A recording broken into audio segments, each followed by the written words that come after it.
우리는 지난 시간에 바울이 드로아에서 보낸 마지막 날 주일 예배 시간에 졸음을 이기지 못하고 창에서 추락하여 청년 유두고가 이제 죽었고, 그 유두고를 다시 살린 이제 바울이 드로아를 출발하여서 예루살렘으로 올라가는 여행길을 우리가 살펴보았습니다. 바울의 일행은 드로아에서 이제 배로 출발하여서 며칠이 지난 이후에 밀레도라는 항구에 도착을 했습니다. 오순절 이전에 이제 예루살렘에 도착을 해야 되므로 그가 3년씩이나 목양을 한 에베소 교회가 지척이었지만은 밀레도에서 에베소로 올라가지를 못했습니다. 그래서 바울은 에베소 교회 장로들을 이 밀레도에 초청을 하여서 그 장로들 앞에 지금 고별 설교를 하고 있는 것입니다. 바울은 자신이 먼저 에베소 교회의 섬김에 대해서 이제 고백을 하기 시작합니다. 모든 겸손과 눈물로 섬겼다고 그는 그렇게 고백을 하고 있는 것이죠. 바울에 대한 우리의 편견은 무엇이었습니까? 그는 눈물이 없고 이성적이고 매우 강인한 그런 사람처럼 보였지만은, 그러나 자신이 고백하기를 교회를 섬기면서 그 자신이 얼마나 낮아지고 겸손해졌는지, 그리고 주님 앞에 얼마나 많은 눈물을 흘리면서 그가 목양을 하였는지 그것을 스스로 말을 하고 있습니다. 두 번째로는 이 바울은 유대인의 관계로 말미암아 당한 시험을 참고 주님을 섬겼다, 그 말씀을 하였습니다. 여러분, 바울은 가는 곳마다 최고의 바울 사역의 걸림돌이 되고 그의 사역의 위협이 되는 사람은 다른 사람이 아니라 같은 동포, 같은 민족, 유대인이 있다는 것을 우리는 알고 있습니다. 그 위협이 얼마나 크든지 그를 죽이려고 돌로 쳐죽여서 시신을 밖으로 던져버릴 정도로 그는 엄청난 고난을 당합니다. 그것이 한두 번이 아니라 가는 곳마다 유대인들로부터 그런 어려움을 당하는 것이죠. 그러나 그에게 일관되게는 그런 고난을 당하더라도 포기하지 않고 계속적으로 주님을 일관되게 그는 섬겼다고 그렇게 말씀을 하고 있습니다. 그리고 세 번째로는 유익한 것은 무엇이든지 공중 앞에서나 각 집에서 끄리낌 없이 여러분에게 전하여 가르쳤다. 그러니까 영혼에게 유익이 되고 그 영혼이 필요하고 그 영혼을 위해서 반드시 있어야 되는 거라고 한다면은 끄리낌 없이 사람의 눈치를 보지 않고 사람의 분위기를 살피지 않고 그런 공중들이 모인 공동체적으로나 아니면 각 개별적으로 가정을 찾아가서나 그것을 그는 전하였다고 성경은 그것을 말씀을 하고 있습니다. 그리고 마지막으로는 이제 바울 자신이 예루살렘으로 올라가는데 이제 자신을 기다리고 있는 것이 결박과 환난이라고는 말하고 있습니다. 결박과 환난이지만은 자신은 예루살렘으로 올라가는 것을 피하지 않는데, 그 이유는 바로 자신이 성령께 매였기 때문에, 성령께서 자신의 그 내면을 사로잡았기 때문에 고난과 결박이 자신을 가로막고 있다 할지라도 자신은 결코 포기하지 않고 바로 예루살렘으로 올라간다고 그가 말씀을 하고 있습니다. 그것은 바로 그 복음 전함을 위해서 자기 생명을 조금도 아깝지 않게 생각한다는 그 고백을 하는 것을 볼 수 있습니다. 이것이 우리가 지난주까지 살펴봤던 주요한 내용입니다. 이제 오늘 우리가 26절, 27절을 다시 우리가 살펴볼 때에 바울은 이렇게 또다시 엄숙하게 선언하고 있습니다. 그러므로 오늘 여러분께 정언하거니와 모든 사람의 피에 대하여 내가 깨끗하니 이는 내가 끄리끼지 않고 하나님의 뜻을 다 여러분에게 전하였습니다. 오늘 바울은 에베소에서 무려 3년씩이나 머물면서 복음을 전했습니다. 그래서 19장 10절에서는 심지어 누가는 이렇게 말씀을 하고 있는 거죠. 아시아에 사는 자는 유대인이나 헬라이나 다 하나님의 말씀을 들었더라. 그러니까 그 광대한 그 아시아 지방에 있는 모든 영혼들이 바울의 그 말씀의 감화를 다 받았다는 거죠. 물론 과장적인 표현이 있긴 하지만은 그 정도의 바울이 두란노 서원을 중심으로 해서 강력한 성실한 말씀의 사역을 통해서 수많은 영혼들이 말씀의 감화를 모두 받았기 때문에 오늘 바울은 담대하게 이런 말씀을 그가 전가할 수 있다는 것을, 그것을 여기서 볼 수 있습니다. 여러분, 여기서 우리가 볼 수 있는 것이 바울의 의식 가운데서 자신이 선지자적인 의식을 가지고 있다는 것을, 그것을 볼 수 있습니다. 지금 바울이 여기서 오늘 자신의 피가 깨끗하고 모든 사람 앞에 자유하다는 이 표현은 사실 에스겔서 33장에서 하나님께서 에스겔을 파수꾼의 비유를 들면서 에스겔을 부르지 않습니까? 그 말씀을 지금 이 바울이 의식을 하면서 성령께서 그 말씀을 감동을 바울에게 주시면서 이 말씀을 지금 전하게 하는 거예요. 에스겔 33장은 우리가 너무나도 잘 알고 있습니다. 그러니까 선지자는 이스라엘의 파수꾼으로 세워졌기 때문에 파수꾼의 역할이 뭔가요? 성루에서 밤새도록 먼 곳에서 적이 쳐들어오지 않는지 그것을 살피는 자예요.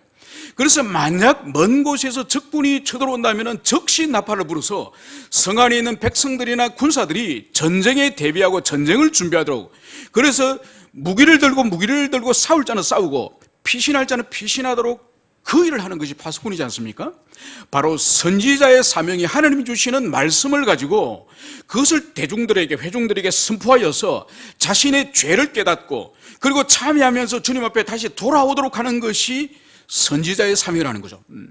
그래서 파수꾼이 그 일을 감당할 때에, 그래서 백성들이 전쟁을 올바르게 준비할 때 자신의 책임이 없는 것처럼, 거꾸로 만약 파수꾼이 적군이 옴에도 불구하고 나팔을 불지 않고 만약 그 성이 공격을 당하면 그 파수꾼은 생명으로서 책임을 져야 되는 거죠. 그처럼 바울이 주님이 주시는 모든 진리의 말씀을 그가 가감없이 선포했기 때문에 이제 주님 앞에 자신은 이제 책임이 없다, 이 말씀을 오늘 바울이 담대하게 말할 수 있는 거죠. 여러분, 이것은 함부로 말할 수 있는 것이 아니에요.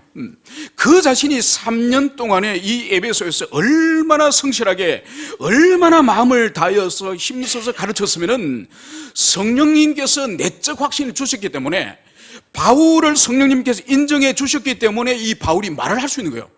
자기 자신감으로 지금 나는 너희들의 피에 대해서 깨끗하다, 자신감으로 말하는 것이 아니에요.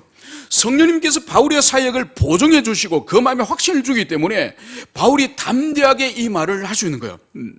여러분, 여기서 우리가 볼 수 있는 것이 바로 뭔가 하니까, 이 선지자의 이 후예들이 오늘날 목회자지 않습니까? 설교자지 않습니까?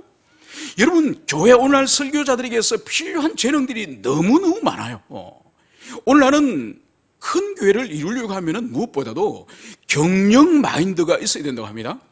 그래서 사람을 잘 다루고 일을 조직적으로 하고 모든 그런 능력을 갖추는 것을 오늘날은 큰 교회 청빙에 있어서 1차적인 조건이에요. 그래서 그가 어떤 학위를 가지고 있고 어떤 학교 출신이고 과거 어떤 교회에서 사회가 있고, 여러분, 오늘 바울에게 있어서 하나님이 말씀하시는 것이 바로 뭔가요?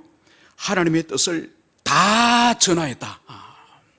여러분, 성도들에게, 양들에게 하나님의 뜻을 분명하게, 그분의 뜻을 감춤 없이, 가감 없이, 더하거나 뺨 없이 그것을 증거하는 그것이 이 선지자의 후예로서 오늘날 목회자와 설교자에게도 그것이 가장 중요한 미덕임을 바울이 오늘 그것을 증거하는 거예요. 여러분, 그렇기 때문에 종교개혁자들도 목회자들이 가장 중요한 사역 중 하나가 바로 뭔가 하니까, 모든 성도들에게 스스로 하나님의 말씀을 펼쳐서 그것을 읽고 스스로 해석하고 자기 삶에 스스로 적용하도록 하는 그 도움이, 그 교사가 바로 목회자라는 거예요. 여러분, 그래서 이 개혁자들의 이 조상이라고 말할 수 있는 이 칼빈이 최후의 마지막으로 그가 쓴 두 저작을 우리가 볼 수 있는데, 그것이 뭔가 하니까, 이 칼빈이 성경 주석을 썼습니다. 그래서 요한계시록을 빼고 칼빈은 모든 성경 주석을 다 쓴 거죠. 그리고 여러분, 또 한 가지를 칼빈이 한 것이 우리가 알다시피 기독교 강요를 그가 기록한 거예요. 여러분, 칼빈의 이 주석과 기독교 강요는 매우 밀접한 관계였습니다. 바로 뭔가 하니까, 이 칼빈의 기독교 강요, 여기로부터 모든 종교개혁 후예들이 조직신학과 교리의 서적들이 이 칼빈의 이 원천으로부터 나옵니다. 이 칼빈의 기독교 강요의 목적이 뭔가 하니까, 평신도로 하여금, 목회자격이 절대로 아니에요. 평신도로 하여금 이 기독교 강요를 읽고 성경을 해석하는 눈을 심어주기 위해서, 그래서 모든 성도들이 기독교 강요를 풍부히 이해하고 깨달아서 스스로 성경 66권을 해석할 수 있도록 그것을 열어준 것이 기독교 강요예요. 그래서 종교개혁자들 루터나 칼빈이 궁극적인 그들의 목회의 사역의 목표가 뭔가 하니까 모든 성도들이 모든 성경을 스스로 읽고 해석하고 적용하고 살아갈 수 있는 단독자로, 하나님의 단독자로 세우는 그것이 종교개혁자들의 1차적인 목적이에요. 여러분, 오늘날은 이것이 얼마나 희석된지 모릅니다. 또다시 오늘 다시 성경을 개혁자들이 목숨을 걸고 중세 교회로부터 성경을 받아서 빼앗아서 그것을 영혼들에게 줬는데 오늘날은 성경을 안 가르쳐요. 성경을 얼마나 하찮게 여기는지 모릅니다. 여러분, 그렇기 때문에 교회가 뒤로 물러나고 침륜에 빠지는 궁극적인 원인 중에 하나가 모든 계시의 원천, 영감의 원천인 이 성경으로부터 멀어지고 2차, 3차의 자료를 가지고 목회를 하기 때문에 거기로부터 많은 어려움들이 있는 거예요. 오늘 여기 바울 보십시오. 자신이 하나님의 뜻을 다 전하였다. 여러분, 이것이 우리 신앙에 있어서도 얼마나 중요한지 몰라요. 여러분, 성경은 66권이에요. 여러분, 왜 66권일까요? 다 필요하니까. 다 필요하니까 66권을 주시는 거예요. 여러분, 로마서만 필요하면 로마서만 주겠죠. 요한복음만 필요하면 요한복음만 주겠죠. 창세기만 필요하면 창세기만 주시겠죠. 여러분, 창세기부터 계시록까지 다 주시는 거예요. 다 필요하다는 거예요. 시간과 마음을 들여서 66권을 다 우리가 깨닫고 그것을 삶으로 순종하며 실천하려고 부단히 일을 서는 거예요. 이것을 여러분들이 가슴에 새기시기를 축원합니다. 이제 오늘 바울은 28절에서 장로들에게 이렇게 오늘 고민을 합니다. 여러분은 자기를 위하여 또는 온 양떼를 위하여 삼가라. 여러분, 오늘 여기서 바울이 장로들을 위해서 오늘 삼가라고 오늘 말씀을 하고 있습니다. 여러분, 이 삼가다는 의미가 뭘까요? 여러분, 이 헬라어의 뜻은 주의를 기울여 경계하라는 것이요. 주의 깊게 경계하여서 목양하라. 이런 의미예요. 왜? 누구를 위해서? 자기 영혼을 위해서. 그리고 공동체의 목양을 하는 양들을 위해서. 그러니까 자기 영혼을 위해서, 양들을 위해서 필요한 것이 바로 뭐라고요? 아주 주의 깊게, 조심성 있게 그렇게 목양을 하라는 것이요. 여러분, 신앙이 깊어진다는 의미가 뭘까요? 더 많이 헌신하고 더 성경적 지식들이 풍부하고, 물론 이것도 다 포함해요. 이런 것도 포함하지만 더 본질적인 의미는 바로 뭔가 하니까 그 사람의 인격과 성품의 본질적인 변화요. 그것이 뭔가 하니까 하나님과 사람 앞에서 범사에, 매사에 그 사람이 주의 깊은 사람이 되는 것을 말하는 거예요. 주의 깊은 사람이 되는 거. 여러분, 그렇기 때문에 매 순간 자기 의식이 나는 지금 하나님 앞에 있다. 나는 지금 하나님 앞에 서 있고 하나님 앞에서 내가 살아간다. 지금 현재적으로 자신 앞에 자녀가 있을 수도 있고 직장에 동료가 있을 수도 있고 다른 사람들이 있을 수 있지만 그것보다 나는 지금 하나님 앞에 지금 살아간다. 이 하나님의 이 신전의식이 우리 인격과 내면 가운데 항상 스며 있는 이 인격적인 이 특질이, 이것이 바로 신앙의 성숙함, 바로 성화의 진보의 증거예요. 여러분, 그렇기 때문에 사람이 어떤 말을 할 때나 아니면 어떤 처신의 행동을 할 때나 아니면 어떤 인간관계를 맺을 때나 항상 우리가 주의 깊게 이 말의 결과가 어떤 결과를 가져올까, 나의 이 행동이 어떤 결과를 가져올까, 나의 이 인간관계를 맺을 때 어떤 결과를 가져올까, 혹여나 나의 이런 말과 행동과 처신을 통해서 연약한 지체가 걸림이 되고 시험에 들지 않을까, 나의 이런 행동들이 내가 이해하지 못한 새로운 오해를 살 수 있는 일이 또 뭐가 있을까. 여러분, 이런 것들을 아주 주의 깊게 성찰하는 그런 삶의 태도가 필요한 거예요. 여러분, 이것이 바로 오늘 여기서 바울이 말하고 있는 당신 자신과 양들을 위해서 삼가라, 이 의미예요. 여러분, 그렇기 때문에 이런 사람들이 있습니다. 나는 뒤끝이 없어. 그러니까 적극적으로 생각내는데 말하고 함부로 그러면서 나는 절대로 뒤끝이 없거든. 여러분, 자신은 뒤끝이 없지만 그 사람이 남긴 행동이나 그 사람이 남긴 언어나 말이나 행실이 다른 사람의 영혼에 영향을 미치는 것은 고려하지 않는 거예요. 그거 옳지 않은 거죠. 자신은 뒤끝이 없이 한번 확실히 말하더라도, 확실히 화끈하게 행동하더라도 절대로 그것을 재론하는 사람은 아니지만은, 그러나 다른 연약한 사람들, 다른 지체들에 대해서 오늘 이 바울의 이 말씀을 빌린다면 삼가하는 것이 없는 거예요. 그런 사람은 신앙이 깊어지는 사람이 아니에요. 아직도 어린아이 수준의 신앙을 하고 있음을, 그것을 여기서 볼 수 있습니다. 그래서 신앙이 깊어진다는 것은 자신이 매 순간 범사의 모든 일에 내 자신이 지금 하나님 앞에 지금 살아가고 있다, 하나님 앞에 지금 있다, 이런 것이 언행심사 가운데 모든 것이 드러나는 것이, 그것이 오늘 여기서 바울이 권면한 삼가라, 이런 의미라는 것을 여기서 우리가 깊이 마음에 새겨야 될 것입니다. 그러면 왜 바울이 장로들에게 왜 삼가라, 왜 범사에 그가 하나님을 의식하면서 삼가라, 그것을 말씀하셨을까요? 그것은 바로 이렇게 말씀을 하고 있는 거죠. 성령이 그들 가운데 여러분을 감독자로 삼고 하나님이 자기 피로 사신 교회를 보살피게 하셨느니라. 여러분, 오늘 여기서 중요한 두 가지를 오늘 여기서 말씀을 하고 있습니다. 여러분, 교회라고 하는 것은 여러분 한 사람 한 사람이 교회지 않습니까? 교회된 여러분의 존재가 오늘 하나님이 자기 피로 사신 존재라는 거예요.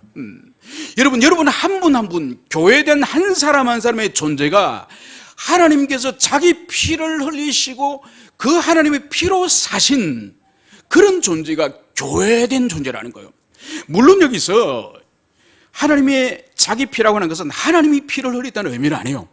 이 의미 또한 비유적인 의미인데, 이것은 바로 뭔가 하니까 그리스도 예수, 성자 그리스도 예수의 십자가의 보혈로서 그렇게 하여서 소유하게 된 그런 교회라는 의미죠. 여러분, 그렇기 때문에 교회된 성도된 한 사람 한 사람이 얼마나 존귀하고 영광스러운 존재인지 그것을 오늘 여기서 말씀을 하고 있습니다. 여러분, 1차적으로 인간 자체가 이 지상의 모든 피조물에 비해서 존귀한 존재지 않습니까? 여러분, 인간은 이 지상의 모든 존재와 달리 하나님의 형상이기 때문에 다른 피조물과하고 비교할 수 없는 특별한 존재가 우리 인간이에요. 여러분, 그렇기 때문에 인간을 하나님의 형상으로 인정하지 않는, 인간을 어떤 유기체로만, 유기물로만 인정하는 유물론자, 무신론자들, 이 사람들은 절대로 우리 기독교가 받아들일 수 없는 거죠. 오직 하나님의 형상으로서 고귀하고 존귀하기 때문에 인간은 생산 능력이 없는 노인들이나 치매 환자나 아니면 산소호흡기로 연명하는 중환자실에 있는 그런 사람이나 심지어 진유보다 더 어린 갓난태한 아기나 모든 인간이 무한한 가치를 가지고 있는 존귀한 존재인 이유가 바로 하나님의 형상성이요. 그리고 더 나아가서 교회된 여러분 성도들 한 사람 한 사람이 그 가운데 더 소중한 이유가 바로 뭔가 하니까 하나님의 피로 사신, 하나님의 피로 사신 지체들이기 때문에 그렇게 고귀하고 존귀한 존재예요. 여러분, 그렇기 때문에 그리스도 안에 있는 성도들에게 함부로 인격에 어떤 상처를 주거나 함부로 그 사람의 그 존귀함을 짓밟는 것은, 그것은 말할 수 없는 큰 죄예요. 여러분, 그렇기 때문에 다메섹으로 가는 그 바울에게 예수님이 나타나셔서 뭘 말씀하셨습니까? 왜 너가 나를 핍박하느냐? 여러분, 바울은 한 번도 예수님을 만난 적이 없죠? 그런데도 예수님 자신을 바울이 핍박하였다고 말씀하는 이유가 뭘까요? 바로 그리스도 안에 있는 자는 모두 예수님을 머리로 하여서 그의 몸에 지체이기 때문에, 그래서 가장 작은 소자 한 사람도 인격적으로 괴롭히거나 그 사람을 모욕하거나 그 사람에게 상처 주는 그 일을 바로 예수님이 나를 받게 하는 거다, 그렇게 말씀하실 정도로 인간은 존귀하지만은 인간들 가운데 그리스도 예수 안에서 믿음을 가진 신자들은 더욱더 존귀한 존재임을 오늘 바울은 바로 하나님의 피로 사신 존재다, 이렇게 말씀을 하고 있습니다. 그리고 오늘 여기 나가서 이제 이 교회를 이제 이 장로들을 통해서 감독자로 삼았다, 이 말씀을 하면서 이 장로들로 세워서 감독자로 세우신 그분이 누구냐? 바로 오늘 성경 본문은 성령이 그들 가운데, 바로 이 장로로 세우고 감독자로 세운 이 주체가 성령님이라는 거예요. 여러분, 물론 이 에베소 교회도 이 장로들이 세워질 때 어쩌면 그 안에서 교회 공동체 내부 안에서 아마 선거와 투표를 했을 겁니다. 그죠? 그래서 사람들 가운데 그래도 믿음이 모든 사람들에게 이제 장로로 감독으로 세워질 만한 사람을 추천을 받을 수 있고, 그래서 투표를 해가지고 어떤 표 이상을 받은 사람들 아마 기준을 가지고 세울 수 있습니다. 그죠? 오늘날도 마찬가지죠. 오늘날도 담임 목사나 아니면 노예에서나 당신은 장로해봐라 이런 거 없습니다. 다 어떤 기준을 가지고 그 공동체 안에서 모본이 될 만한 또 목자가 될 만한 그런 사람들 가운데에서 소수의 사람을 세우는 거죠. 여러분, 그래서 성계나 투표의 절차로 세워진다 할지라도 오늘 성경이 말씀하는 것은 바로 사람을 장로를 세우는 것은 성령입니다. 여러분, 성령님이 세우셨기 때문에, 하나님이 세우기 때문에 교회 직분이 고귀하고 존귀한 이유가 바로 하나님이 세웠기 때문이에요. 그 사람이 교사든 구역장이든 목사든 부서장이든 뭐든지 간에 하나님이 교회 안에서 세우는 그 사람들이 존귀한 이유는 하나님께서 최종적으로 세우기 때문에 존귀하다는 것을, 그것을 여러분들이 기억을 하시기를 바랍니다. 오늘 이제 바울은 이 교회를 하나님께서 자기 피로 사신 존재라고 이제 말씀을 하시면서 여기서 우리가 볼 수 있는 것이 바로 뭔가 하니까, 교회 안에 있는 모든 지체들이 다 하나님의 피로 사신 존재이기 때문에 각 지체들의 이 존귀함은 모든 사람들이 차이가 없는 거예요. 모든 사람들이 무한한 가치를 가지고 있는, 하나님 앞에 무한한 소중함을 가지고 있는 사람들이기 때문에 교회 안에서 사람들을 어떻게 차등을 두고 대하는 것은 옳지 않습니다. 여러분, 어떤 지체들이 고백하는 이야기들 가운데 이런 이야기를 아마 들어보신 일이 있을 겁니다. 서울의 어떤 교회를 갔더니 너무 위화감들이 느껴져서 신앙생활을 하기 힘들다. 갔더니 변호사들끼리 모이고 의사들끼리 모이고 대학 교수들끼리 모이니까 도무지 끼일 수 있는, 자신의 사회적인 신분을 끼울 수 있는 그런 교회가 아닌 것 같아서 나는 절대로 그 교회 못 다니겠다. 여러분, 이것은 바람직하지 않은 거죠. 여러분, 초대교회 때도, 우리나라 초대교회 때도 노비로부터 시작해서 어린아이로부터 해서 그리고 나중에는 왕족들까지 교회 속으로 들어갑니다. 여러분, 그렇기 때문에 교회는 보편성을 가져야 돼요. 어떤 계급적이나 사회적인 신분에 따라서 모이면은 그거는 이미 교회의 보편성을 상실한 거죠. 그래서 어느 교회 가든지 사회적인 신분, 사회적인 지위, 그는 교회 안에서 다 벗어야 됩니다. 그것은 세상에 버려두고 주일날 교회에서 예배하고 성도의 교제가 있어야 되는 거예요. 나는 세상에서 뭔데 저 사람하고 대화하고 교제하려면 도저히 수준이 맞지 않다. 여러분, 그것은 주님이 보세요. 그 심령은 교만한 것이요. 그는 교회의 보편성, 교회의 속성과 그것은 맞지 않는 거예요. 그런 영혼에게는 은혜가 없습니다. 그래서 우리 모두는 사회적인 신분과 달리 그리스도의 피로 사신 존재이기 때문에 우리는 그 존귀함 자체가 무한한 거예요. 그래서 교회 안에서는 모든 사회적인 계급과 신분과 모든 직업과 모든 그런 것들을 다 벗어던지고, 당신과 너는 그리스도 안에 형제다, 지체다, 예수님의 피를 함께 나눈 그런 소중한 지체다, 이런 것을 가슴에 충만히 가져야지, 연봉이 얼마인데, 당신이 타고 온 차는 얼마인데, 당신이 사는 집은, 이런 것은 밖으로 말하지 않더라도 그런 것을 마음에 품고 있으면 절대로 주님의 은혜가 없습니다. 여러분, 그렇기 때문에 오늘 이 바울에게 있어서 하나님의 자기 피로 사신 존재로 하는 것이 교회임을 가슴 깊이 새기시기를 축원합니다.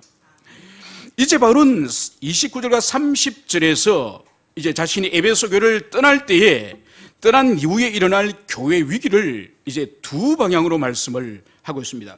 첫 번째로는 내가 떠난 후에 사나운 이리가 여러분에게 들어와서 그 양떼를 아끼지 아니하며, 오늘 바울이 이제 이 에베소 교회를 떠난 이후에 이제 이 에베소 교회에 임할 두 위기 가운데 하나가 바로 교회 외부에서 사나운 이리가 이 에베소 교회를 침입할 것을, 그것을 말씀을 하고 있습니다. 여러분, 여기서 사나운 이리가 누굴까요? 여러분, 이것은 그 당시에 초대교회 때 유행하였던, 교회들마다 돌아다니면서 복음과 진리를 가르쳤던 순회 사역을 하는 거짓교사, 이단교사를 말하는 거예요. 그리고 오늘날은 자기 성도들과 함께 목회자들이 한 지역교회에서 담임을 하지 않습니까? 그죠? 이 초대교회 때는 그러지 않았습니다. 초대교회 때는 물론 담임 목회자가 있지만은 이 순회 사역자들이 돌아다니면서 이렇게 복음을 전하고 또 신학을 가르치고 이런 일들이 이 시대에 유행했던 거죠. 문제는 이 사람들이 바른 진리를 가르쳤으면 문제가 없는데 거짓된 가르침을 가르치는 거예요. 여러분, 아볼로 같은 사람이 그렇게 순회 사역자지 않습니까? 그죠? 알렉산드리아 출신이지만은 그가 에베소 교회도 오고 또 추천을 받아가지고 고린도 교회로 가고, 그죠? 그런데 그 사람들이 잘못된 거짓 가르침을 감염시키면서 다니는 거죠. 그것을 바울이 미리 내다보고 사나운 이리가 이제 이 교회에 들어올 것이다, 이 말씀을 여기서 하는 거죠. 바울이 없는 틈을 타서 이제 이 교회 속에 거짓된 가르침을, 그것을 확산시킬 것을, 그것을 지금 바울이 예고를 하고 있는 거죠. 여러분, 이 에베소 교회에 대해서 우리가 요한계시록 2장 첫 번째 7교회 가운데 첫 번째 교회가 어느 교회였죠? 에베소 교회죠. 그 에베소 교회를 예수님이 어떻게 말씀하십니까? 특히 거짓 가르침에 대해서는 이 에베소 교회는 칭찬을 받는 교회입니다. 그러니까 바울이 오늘 여기서 밖으로부터 사나운 일에 대해서 지금 분명히 장로들이 경고하지 않습니까? 이 가르침이, 이 장로들이 돌아가서 마음을 다해서 그 교회를 향해서 사나운 일이가 언제든지 올 수 있는 것을 깨닫고 그들이 힘써서 사역했음을, 그것을 볼 수 있는 것이 이 계시록 2장에서 예수님이 이 에베소 교회를 향해서 어떻게 칭찬하셨죠? 그것은 바로 자칭 사도로 하는 자를 너희들이 분별하였다. 여러분, 외부에서 자칭 사도로 하는 사람들이 와서 거짓 가르침을 하였던 것을 이 에베소 교회가 분별하여서 그 사람들을 물리쳐서 말하는 거예요. 그리고 또 예수님이 이 에베소 교회를 해서 또 한 번 칭찬하신 일이 있죠. 그것이 바로 뭐죠? 너희들이 니골라당을 미워했다. 여러분, 이단 니골라당을 이 에베소 교회가 배척하였음을 주님이 그것을 칭찬해 주지 않습니까? 그래서 이 에베소 교회는 바로 바울의 그 가르침을 이후에 잘 감당하였기 때문에 외부로부터 이 이리의 이 싸움은 이겼음을, 그것을 볼 수 있습니다. 그리고 또 이제 이 바울은 또 하나의 교회의 위기를 말씀하고 있으니 오늘 둘째는 이렇게 말씀을 하고 있습니다. 또한 여러분 중에서도 제자들을 끌어 자기를 따르게 하려고 어그러진 말을 하는 사람들이 일어날 줄 내가 아노라. 여러분, 바울이 첫 번째는 외부의 사나운 이리가 교회 속으로 침해할 것을 말씀했다고 한다면은 이제 이 두 번째 예고를 이 장로들이 이제 듣고 어떤 반응을 보였을까요? 아마 이 반응은 장로들이 깜짝 놀랐을 것입니다. 바로 뭔가 하니까 여러분들 중에, 장로들 여러분 중에서 이제 그리스도 예수를 따르고 그리스도 예수의 사람이 아니라 자기 사람으로 만들기 위해서 어그러진 말로, 왜곡되고 비틀어진 그 말로 바로 자기를 추종할 사람들이 장로들 여러분 가운데 일어날 것이다. 이것을 지금 바울이 지금 예고를 하는 거예요. 여러분, 이 말을 들은 이 장로들은 큰 충격을 받았을 것입니다. 그리고 외부로부터 사나운 이리가 온다는 것은 이해할 수 있지만은 이 모여있는 에베소 교회에서 가장 탁월한 섬김의 사람이라고 말하는 이 장로들 가운데서 교회를 허물어뜨리고 자신을 추종하기에는 파당을 만들고 하자는 그런 사람이 일어날 것임을, 그것을 지금 예고하는 거예요. 여러분, 여기서 이 어그러진 말이 무슨 뜻일까요? 여러분, 이 어그러진 말이라는 것은 바로 하나님의 말씀을 있는 그대로 전하는 것이 아니라 그 말씀을 비틀어 꼬는 거예요. 그 말씀을 왜곡하는 거예요. 그래서 궁극적으로 뭔가 하니까 영혼들로 하여금 실족하게끔, 영혼들로 하여금 시험에 들도록 하는 그 말을 하는 사람을 말하는 거예요. 그래서 자기를 따르려고 그 공동체 안에 자기 쇠를 규합하고 자기를 따르도록 하기 위해서 참된 하나님의 말씀이 아닌 바로 비틀어지고 말을 꼰 그런 말씀을 들려준다는 거죠. 여러분, 바울은 지금 교회의 영적 전쟁을 정확하게 지금 간파하고 있습니다. 여러분, 밖으로부터의 사나운 이리와 그리고 안으로부터 이 말로서 사람들을 이 규합하는 이건 구약과 신약의 이거는 영적 전쟁에 있어서 영원히 변함이 없는 거예요. 여러분, 이스라엘 백성들이 출애굽할 때에, 광야를 통과할 때에 아말렉이 이 이스라엘 백성들을 기습하지 않습니까? 아말렉 민족이 기습 공격하여서 큰 전쟁이 일어났습니다. 그래서 이 모세가 산꼭대기에 올라와서 두 손을 들고 간절히 기도할 때는 여호수아가 이끄는 이스라엘 백성들이 전쟁에서 이기고, 그의 팔이 지쳐서 팔을 내리면은 또 아말렉이 이기고, 그래서 민족 전체가 큰 전쟁의 위기 속으로 들어가는 것을 볼 수 있는 것이죠. 이것이 바로 뭔가 하면 외부의 사나운 이리가 공동체를 공격하는 그런 일인 것이죠. 여러분, 그렇지만은 전혀 다른 차원의 이스라엘 이 공동체가 위기 가운데 처하는 일들이 또 있습니다. 그 일이 바로 뭐죠? 바로 레위지파, 모세의 사촌형이었던 고라. 이 사촌형이었던 이 고라가 이 아론과 모세를 대적하지 않습니까? 그러면서 모세와 아론을 대적하여서 모세의 리더십과 모세를 부신하게 하려고 그렇게 말로서 백성들을 꿰을 때에 250명에 되는 지도자들이 이 고라를 추종합니다. 그래서 결국 하나님께서 이 문제를 해결하시죠. 어떻게 해결하십니까? 땅이 쪼개지면서 이 고라의 모든 가족들이 지진 속에서 땅이 파묻힙니다. 그리고 여호와의 불이 나와서 250명의 이 지도자들을 불태워서 죽여버립니다. 여러분, 그렇기 때문에 구약이나 신약이나 하나님의 교회를 쪼개고 하나님의 교회를 무너뜨리는 것은 항상 두 대적이에요. 밖으로부터의 사나운 일이 이단, 거짓 가르침, 그리고 교회 안에 자생적인 그런 세력들.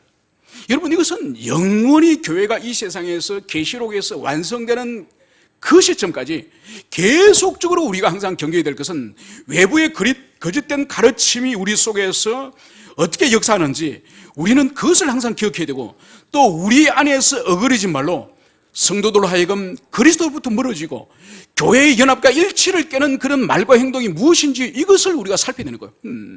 여러분, 그렇기 때문에 항상 우리는 깨어서 밖으로부터 무엇이 들어오는지, 안으로부터 어떤 분란과 내분이 일어나는지 그것을 살펴야 되는 거예요. 여러분, 이 밖으로부터의 이 이리와 안으로부터 일어나는 어그러진 말로 사람을 꿰는 이 두 가지 가운데 어느 것이 더 위험할까요?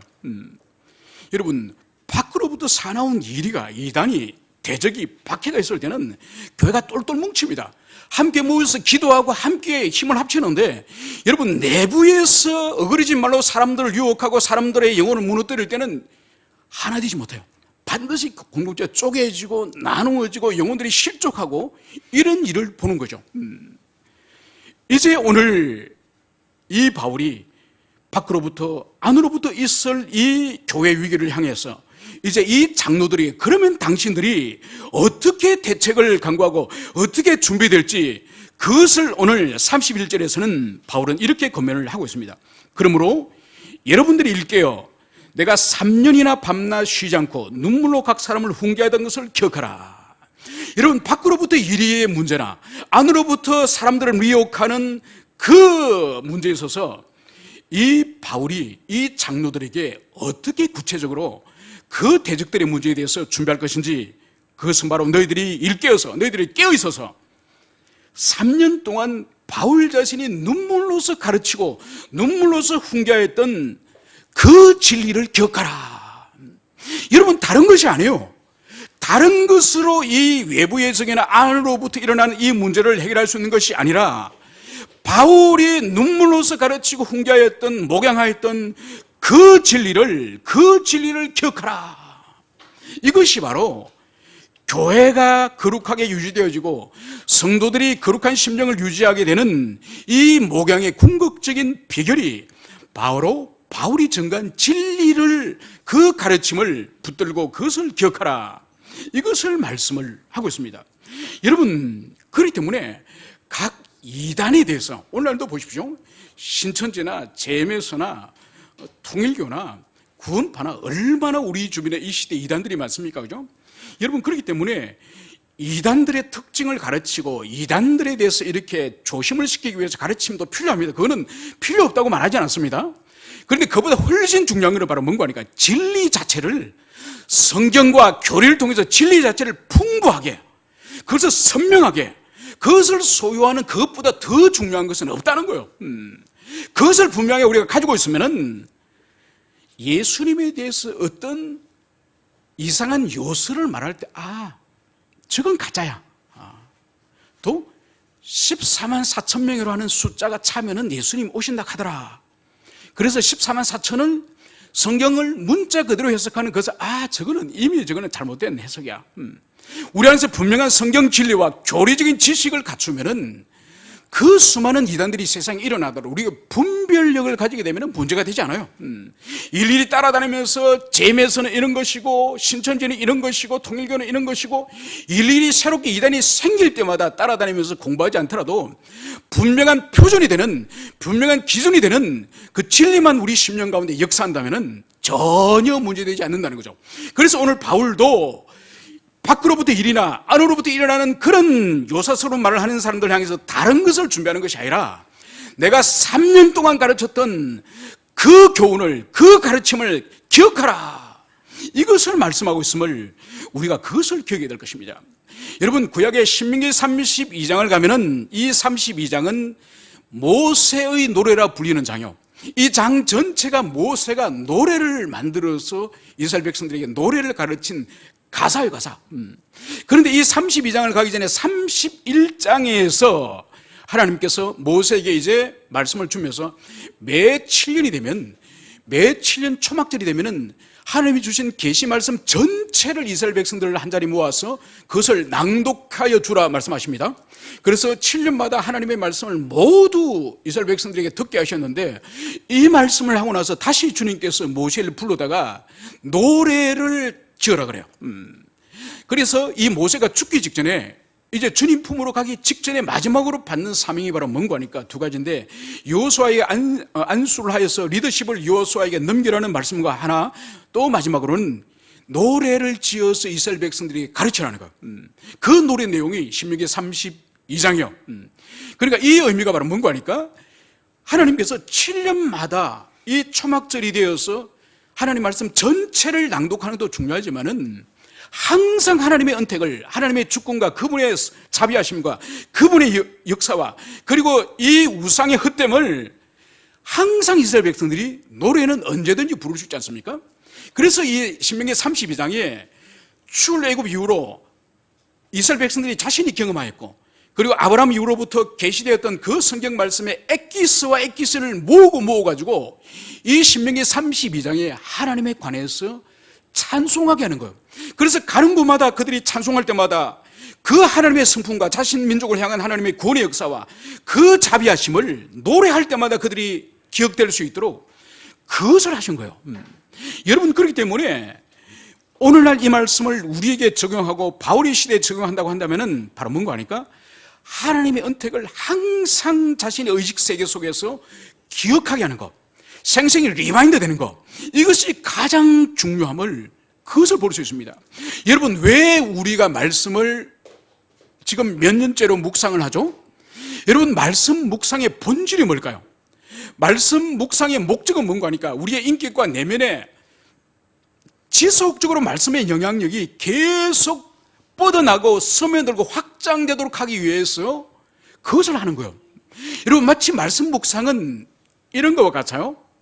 여러분, 겨울이 되고 김장을 하고 그러면은 소금물에 무장아찌나 이 무김치를 담지 않습니까? 그러면 소금물에 물을 이제 집어넣어두면은 시간이 지나면 어떤 일이 벌어지죠? 이 무 속에, 이 싱거운 무 속에 짠 소금의 맛이 전달되어서 이제 무 구석구석 속에 이 소금 맛이 다 스며들어가지 않습니까? 그죠? 그래서 이 무를 어디를 베어 먹어도 짠맛이 나는 거죠.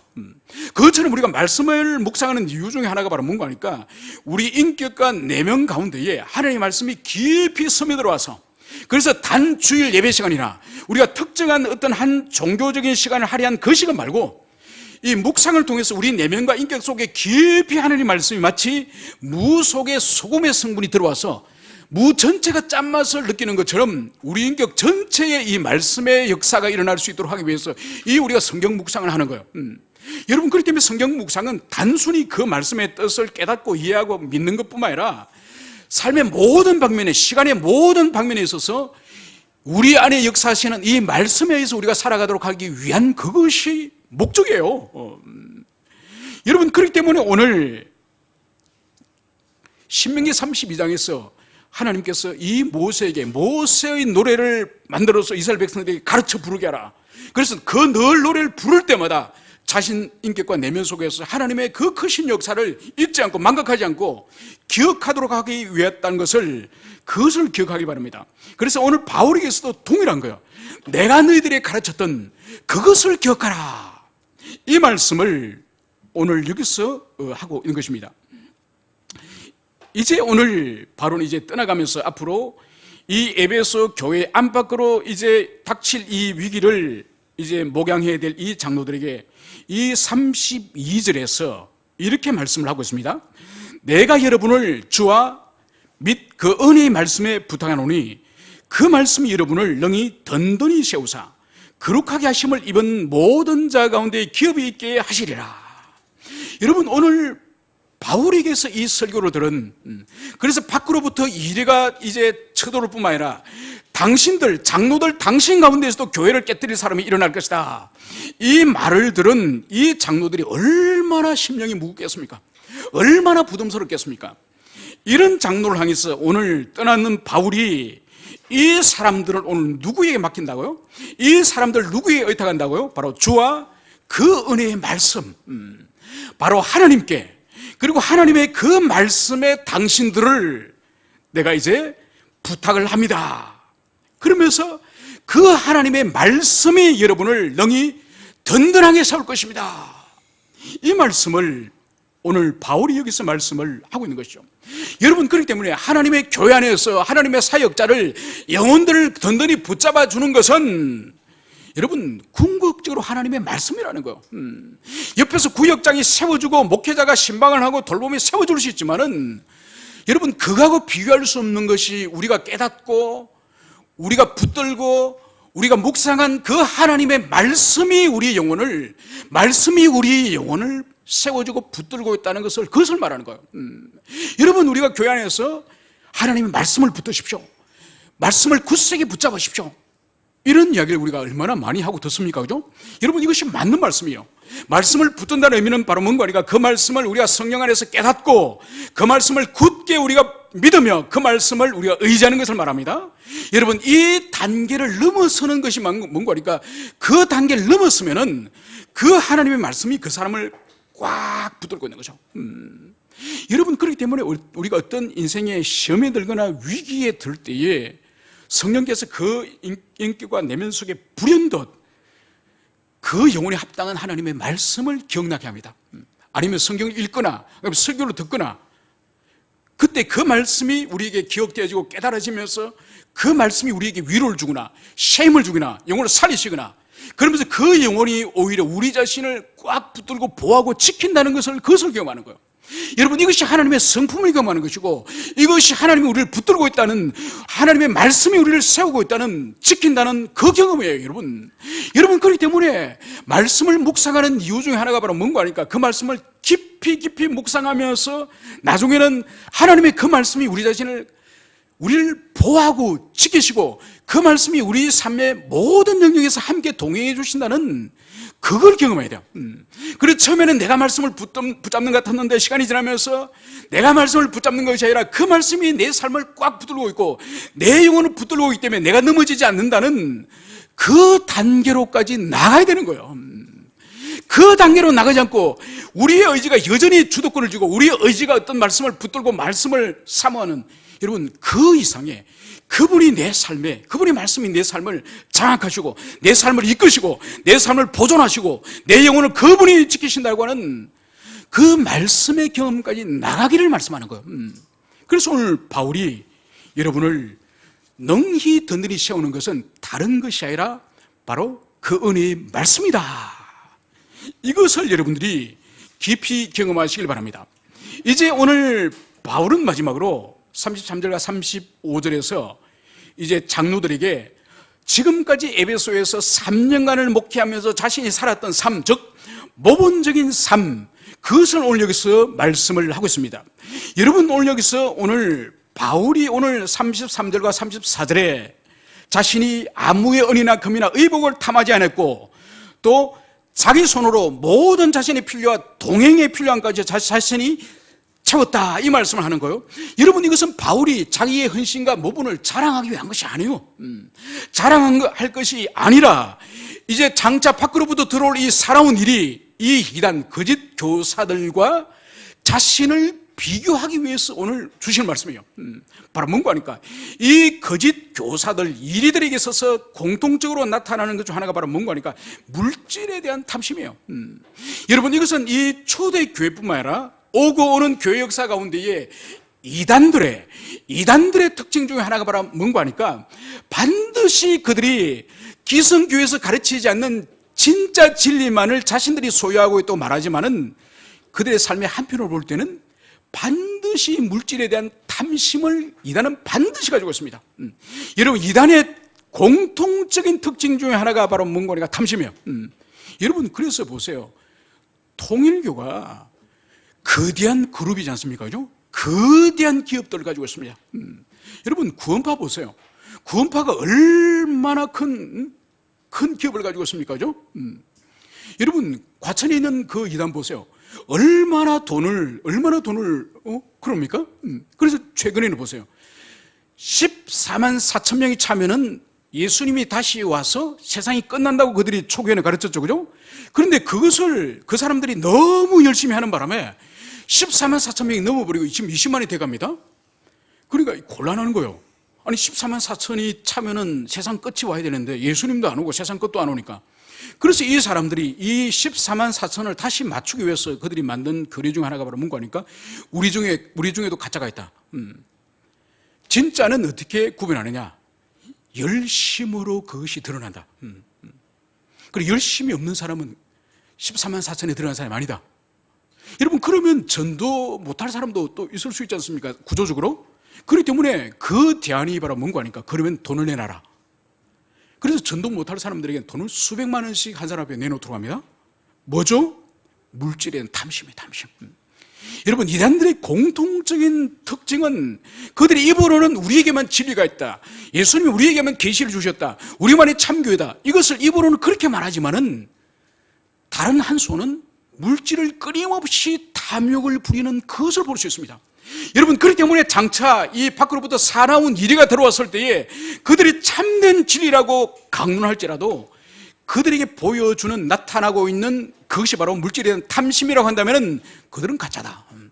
그것을 오늘 여기서 의미하면서 바울이 내가 아무의 은이나 금이나 의복을 내가 탐하지 아니하였고, 바울 자신이 3년간 이 에베소 사역을 하면서 결코 누구의 물질을 탐하지 않고 오히려 자신이 일하면서 자신의 필요와 공동체 필요를 채웠다고 오늘 여기서 말씀을 하고 있는 거예요. 여러분, 여기서 우리가 볼 수 있는 것이 뭔가 하니까 지금 이 바울이 이 고별 설교 가운데서 사무엘의 고별 설교에 대해서 의식을 하고 있음을 그것을 볼 수 있습니다. 여러분, 사무엘상 12장에서는 이제 사무엘이 은퇴하는 장면이 나와요. 은퇴를 할 때에 고별 설교를 이렇게 합니다. 내가 누구의 소를 빼앗았느냐, 누구의 나귀를 빼앗았느냐, 그리하였으면 내가 갚으리라. 그러니까 이 사무엘이 평생을 어린 시절 때부터 젖을 떼고 나서부터 성막에서 봉사하다가 이제 늙어서 노인이 돼서 이제 사역을 끊이지 않습니까? 그러니까 평생을 내가 누구의 소를 탐을 누구의 나귀를 탐을 그러면 내가 갚겠다. 여러분, 이 사무엘의 이 고별 설교와 전혀 다른 고별 설교를 한 사람이 성경 가운데 한 사람이 있습니다. 여러분, 누구죠? 사사 가운데 기도원이에요, 기도원. 여러분, 기도원은 평생 좋았지만은 마지막이 아주 좋지 않게 끝납니다. 바로 뭐죠? 이 기도원을 향해서 이스라엘 백성들이 당신이 우리 왕이 되어 주십시오. 우리는 기도원 당신을 왕으로 추대하고 싶습니다. 워낙 리더십이 있으니까 그렇게 했겠죠? 그때 기도원이 노 땡큐 그럽니다. 하나님만이 이스라엘의 왕이 될 것이다. 나도 내 자녀도 왕이 되지 않을 것이다. 그러면서 여기까지 좋았는데 기도원이 뭘 요청하는가? 여러분들이 전쟁에서 빼앗은 그 건부치를 나에게 다오. 그 건부치를 나에게 다오. 그래가지고 전쟁 영웅이자 사산 때 그 청을 누가 거절하겠습니까? 그래서 이스라엘 백성들이 전쟁에서 빼앗은 건부치를 다 기도원에게 줘요. 이게 기도원 집안을 망치고 민족을 망치는 거예요. 그 건부치를 모아가지고 이 기도원이 뭘 하느냐? 드라빔 우상을 만들어, 우상을. 그래가지고 그 집안이 망하고 나중에 그 아들들이 다 죽임을 당하지 않습니까? 그죠? 70명의 자식들이 다 죽임을 당합니다. 자기의 사생자 사생자에게 70명의 아들이 바위 위에서 다 죽여버립니다. 그 원인이 성경은 바로 이스라엘을 올무에 걸리게 한 것이 바로 이 마지막에 받았던 이 금부채예요.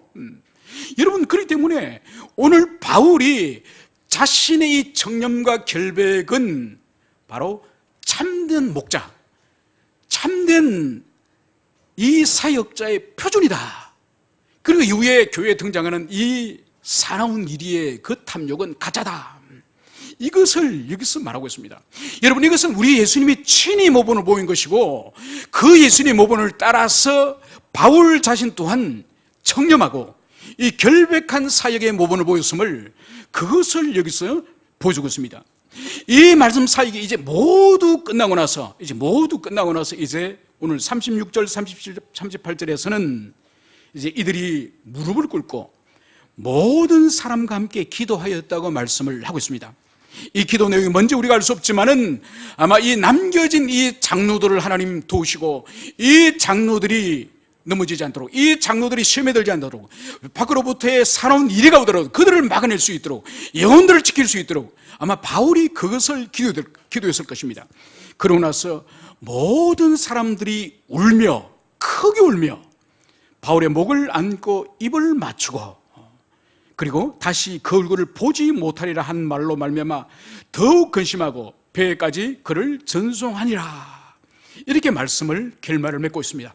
이제 다시는 이 에베소 교인들을 바울도 보지 못하고 이 교인들도 바울을 만나지 못합니다. 이제 이 일을 끝으로 해서 이제 예루살렘에 올라가서 체포되어지고, 그리고 로마로 압송되어서 그곳에 감옥에 있다가 바울은 죽지 않습니까? 그래서 다시는 이 3년간 목양하였던 이 영혼들을 다시는 볼 수 없다는 이 말에 모두가 통곡하면서 울며 기도하였다는 것을 여기서 보여주고 있습니다. 여러분, 이것이 바로 목자와 양의 관계, 공동체의 진정한 아름다운 모습을 여기서 보여주셨습니다. 여러분, 우리 모두가 이 바울의 이 에베소 교회처럼 이런 아름다운, 그래서 함께 울 수 있고 함께 웃을 수 있는 이런 공동체가 되기를 간절히 축원합니다. 함께 기도합시다.